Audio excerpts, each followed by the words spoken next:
Paano yan? Naiwan yung susi. Okay, let's go.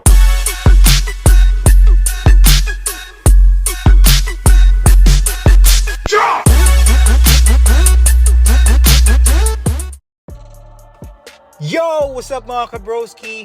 Welcome to my vlog. Andito na naman tayo. Wala naman tayong ibang gagawin kundi magsaya ng oras ng isa't isa. So let's go!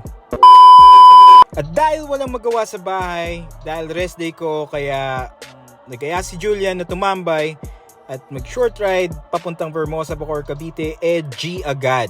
Pwede na! Surprisingly, lahat kami ay available. Medyo may konting intayin nga lang na nangyari. Andito na nga kami kalaniko, so waiting na lang kami na mag-clock out siya before kami umalis. Then kikitain na lang namin siguro si Kevin sa may Vermosa. Kaso biglang... Paano yan? Naiwan yung susi.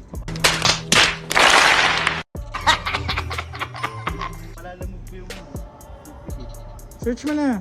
At this point, hindi na namin alam kung anong gagawin.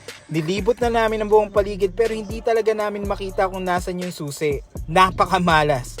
Panic mode na si Julian at mukhang mapupurnada pa nga yata yung short ride namin.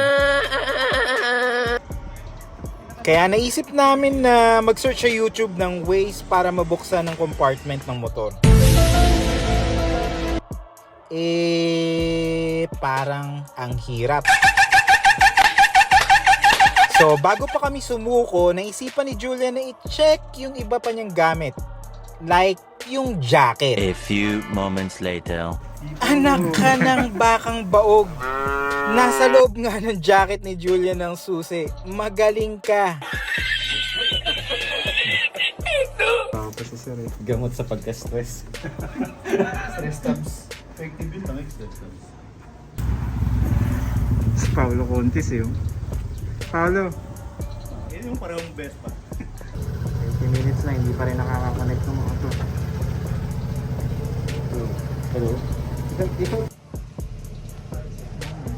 Matapos mag-setup ng comms, lumarga na kami. So binaybay namin simula Camellia, Amici, papuntang Vermosa.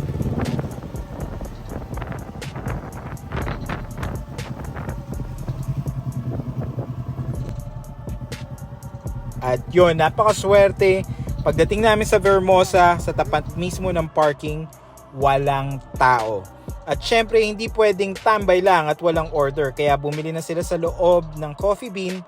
At kami naman nila Bronze at Kevin, gutom na, kaya mas pinili namin magpunta sa Burger King. Gutom eh.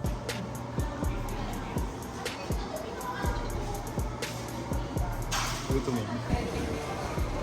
Say on ba?